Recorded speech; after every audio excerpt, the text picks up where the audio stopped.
Please ask your family to correct it. You have been fired and sued several times. I will now leave your bullshit store. You have been asked very loudly about your family's contracts. You do not live off this salary. Goodbye, with the understanding I have quietly, and it is not illegal to be loud. Get the out, lady. Look at the grown now, California that can't afford to invest wherever you Great live. victory for the people, man. Goodbye.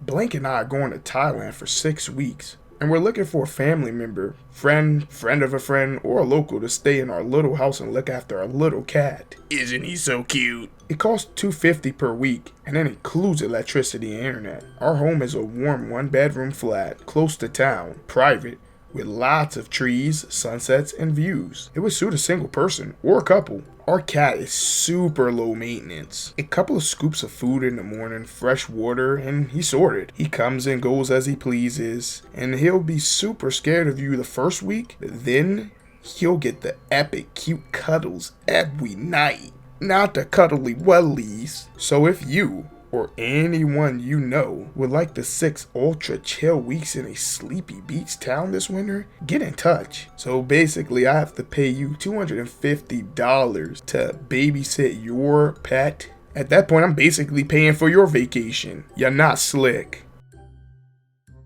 My fiance and I are looking to elope in Salt Lake City, Utah. No family or friends, just an officiant. Our idea was to have it styled up and have it open to photographers and other vendors willing to do it as a styled shoot. I'd pay for florals and setups and just charge each photographer a small rate to shoot, as long as we get the photos in return. Yeah, because I'm sure a bunch of photographers are just lining up to film a bunch of randos in the middle of nowhere. That sounds like a great way to spend the afternoon. Don't you guys think? Get the photos in return for what? You're not providing anything. To be in their presence. Yeah, you obviously get to be in the presence of the main character. The one person on this earth of 7.5 billion people that is the most important. Only her decisions affect the world, and her wants and needs are the top of everyone's to-do list. Every photographer on earth should be hitting up each other just trying to get in front of the line. And all vendors should be bringing their best portable shops to be there. Yo, can you give me a lift tomorrow? I need to be at Blink Street by 7:20 a.m. Can't, man. I got work at 7:30. Sorry, man. Pick me up at 6:30 a.m. at the Korean church. Intersection Blink and Blink, right side of the parking lot. From Blink Mall to Main Street, it's like 10 minutes. You can make it to work. Main Street. It's doable. I've worked too at 9 a.m. I have to be back in Blink by then. It's very doable. Trust me. Come on, man. I used to work 2 jobs back to back, from morning to overnight in my earlier years. Just need the willpower, which it seems you're lacking right now. Tell him he's lacking the willpower to just walk. Members of the House of Lords have complained about the quality of food and wine served in Parliament, despite £25 million of taxpayer subsidies. One peer grumbled, "There are only so many smoked salmon, prawn, or crayfish salads one can take week after week. Both the Chardonnay and the Sauvignon Blanc are really poor quality. Can something be done?" When it's on someone else's dime, anything is possible. It was my English accent trasher and all. I had a babysitting job turned down for $30 a day and would only do it for $20. And when I told this grown-ass man no, he started yelling that he can't afford it. And I'm a teenager who doesn't need the money. The kid is 3 years old. I work 8 to 5 for him on a good day. Also, I'm worth more because I'm a first aid and CPR certified. Because of my mother working in the medical field and made me. He expects a person to cook, clean up after, change, and put to bed the 3-year-old. What is that, like a little over $2 an hour? Nah, I think you got it all wrong. He's not being cheap. He's being delusional. I need a couple of new babysitters for my daughter. The shifts will be split into 3 days each. The times will be from 12 p.m. until 11:15-ish p.m. Monday through Wednesday. Wait a minute, stop the show. 12 p.m. to 11:15 p.m. At that point, you're just living there. And Thursday through Saturday. The pay is $15 a day. Oh God. $45 a week and $90 bi-weekly, as I get paid bi-weekly. This is due to the rising cost of gas lately. Please private message me if you're interested. I have a very sweet 6-year-old daughter who loves to be active as much as possible. She does take medication twice a day, every day. She takes it by herself in the mornings, and a babysitter will be required to give her her night medicine on time every night to keep her routine. Must have a working phone to contact me or my boyfriend, who is basically her dad, at all times. You will meet us both in person for an interview at our home. The babysitter will watch her while my boyfriend and I go to work. If need be, one of us can take the sitter home after we get off work. We need these new babysitters as soon as absolutely possible. Must have at least 2 recent references that I could contact for verification purposes, of course. Yo, I know times is a tough, but $15 a day? I make almost double that in an hour. Like I said, I know times is a tough. Times is getting ridiculous. But you don't gotta get ridiculous with the times. Get a grip. Please don't invite me to your barbecue if your shoulders are cheap. I don't drink Dr. Thunder and LaMayo. Crying laughing. I got an idea. How about you bring the sodas, you cheap bastard? This seemed like the type of person that comes up with like a pack of forks, maybe some napkins, ain't even bring no paper plates for everyone, but still want to grab 2 plates to go. PS5 consoles for sale for $730 each, no less. You guys, my house is $80K over what they're worth, and you're complaining for $130 a month retail? I don't know, that's just kind of how I imagine how every scalper sounds. And I saw in the description of this post that he had to post this thing over and over, and he's been posting it for like a year now. Good, you get what you deserve. So I'm gonna need a sitter around 5 days a week, 4 to 10 p.m. Will not pay hourly. I think that's ridiculously too expensive, but I will pay $20 a day. I needed a good laugh today. No, seriously though, like, what's with all these people offering like $10, $20, $15 to babysit per day? I know times are tough, but come on now. That's barely, and I mean barely, gonna cover gas for the day. At that rate, you might as well just say, I want you to babysit for free. It's basically the same thing. Hey, can you send me F1 merch? I can't afford it. Work harder. No! Have fun staying poor. We are putting up for rent a 3-bedroom, 2-bathroom place. With some tender love and care, this will be a great home in a great neighborhood. Must be a real handyman to rent this home, and has to be living there with proof of tools, etc. Please do not call or text if you don't have them. Spacious manufactured home for rent in a lovely clean lakefront community. Looking for someone handy as the home needs some tender love and care and is as is. And are looking for someone to fix up. If this was renovated, it would rent for a lot more. We'll keep the same price for the year. Fenced in the back, large shed, estates of Fort Lauderdale, Olympic-sized pool, tennis courts, shuffleboard, 3-bedroom, 2-bath with large living, large open kitchen, has an island and a bar for seating. House has great space and a washer and dryer. Call before it's gone. Come on, man, it's bad enough that I gotta pay you to rent it. You telling me I gotta fix up your house too? So I'm pretty much just doing all this work for free and still paying you rent? Get bent.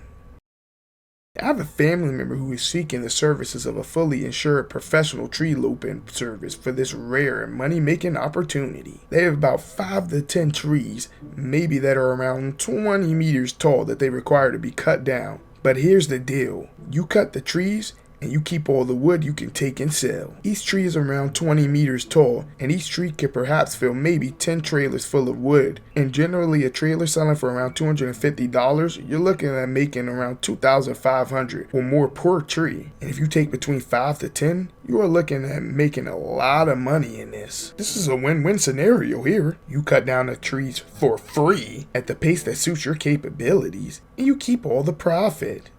Please also note you have to be fully insured and be a business, as there are houses, shed, and property all around, and some of the trees are close, so you would have to be able to climb the trees and take down them piece by piece in a safe, professional manner. Please keep in mind the right person who is interested will be needed to have to look and check the site in person to see just what is required and have a chat with the owner, so please ensure proof of insurance, business, and previous experience can be verified. Send me a private message for those interested. No time wasters.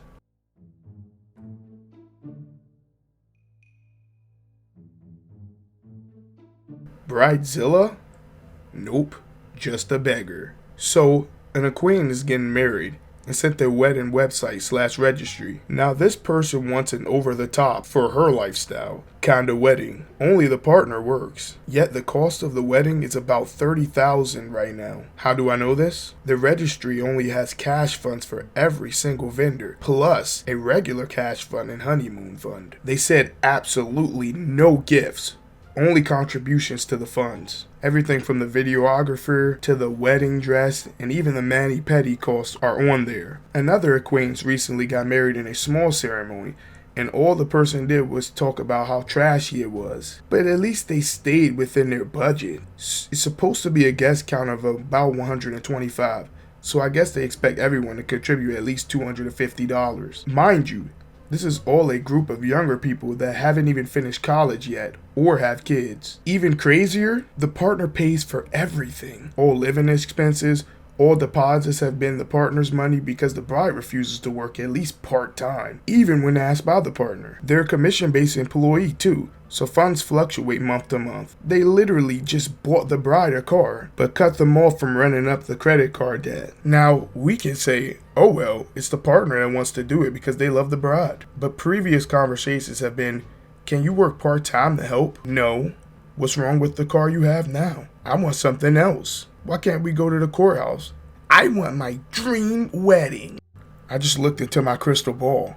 I can see a 6-week marriage followed by 9 years to repair the groom's credit rating. I'm sorry, it's kind of hard for me to feel bad for the groom because you see what type of lifestyle you're going to have before you even put on the wedding ring. So at this point, he's pretty much asking for it. My 40-year-old female husband, 41-year-old male, went back on his word, and I don't know whether I can trust him anymore. My husband and I were happily living in the suburbs before he founded a very successful startup with his childhood best friend. When we started to see the money roll in, I asked him to sell our house and live on a farm because that is where I find my true comfort. Growing up, I spent a lot of time on the farm, and I like it there. So it's always been at the back of my mind to move there and live peacefully away from society. So, when I asked my husband about it, he promised me that we would move wherever I like, but that didn't happen. Once his startup started to grow beyond what we expected and made us good money, instead of moving to a farm, he told me that we were moving to a wealthy neighborhood because that's where we should be. I flat out told him that I want us to live on a farm, but he just wasn't in the mood to listen to what I had to say because he already had made up his mind. He came up with a lot of excuses, such as the neighborhood being closer to his office, rich quality of life, access to everything, and blah blah blah. I didn't care what his excuse was. Just wanted to live a peaceful life. You don't sound like you're being too peaceful, but after much fighting, we both now live unhappily in the neighborhood he chose. This is causing resentment between us, and I hate it because he went back on his word. I don't even know whether I could trust him from now on. Advice? First commenter, living on a farm and living in a city/suburb, two completely opposite ends of the spectrum. Whether he promised you or not, without any real plans put into place, it sounds more like he just gave you lip service while he was focused on other things. I'm skeptical that both of you could be happy in one place or the other. Would purchasing a farm that you could visit occasionally throughout the year be enough for you? If living on a farm is a deal breaker for you, then you might have to consider separating and using the money/alimony you obtain in a divorce to buy your dream property. Of course, you also need to be able to support yourself if the court does not award permanent alimony. Second commenter, maintaining a farm is a back-breaking amount of work. Any idea on how this would pan out? How much manual labor did you picture him doing? Because if you want him to have a long commute, a full-time job as a startup founder, and come home and shovel manure and fix fences and haul bags and mow 20 acres, that's not a reality that would appeal to many people. And that's assuming that you have essentially a hobby farm and rent out the land to actual farmers rather than plan on it yourself. Would you be able to hire enough staff to do the actual upkeep, or did you picture doing it all yourself? Does your idea of a peaceful life require this kind of intense contribution from him? Or when you think about a peaceful existence, do you mean rural with few neighbors? This may just be a fundamental incompatibility, and it's not a betrayal on his part if he just realized that he wasn't cut out for a life of isolation and manual labor. That does not mean that you have to stay with him, however. And now here's my take on it. Look, my take on it is this. Just like the first commenter said, what both of you want is on totally different sides of the spectrum. In my opinion, I think that you need to concede to this one. You are kind of being unrealistic here. He has his business to run. How difficult do you think it would be for him to sit here and run a very successful, in your words, startup company and have to maintain a huge farm? You can try to be a bitch and divorce him because of this. And hell, you might even make off with a pretty penny. But that money that you take from the relationship and use to go buy your farm is going to get eaten up by the cost of maintaining it. While he, on the other hand, keeps his business that is growing faster than ever and be able to bounce back from it and probably find someone who appreciates the hard work that he puts in. The tone of, how she wrote this and the entitlement of this little story, I honestly don't think you have what it takes to run a farm.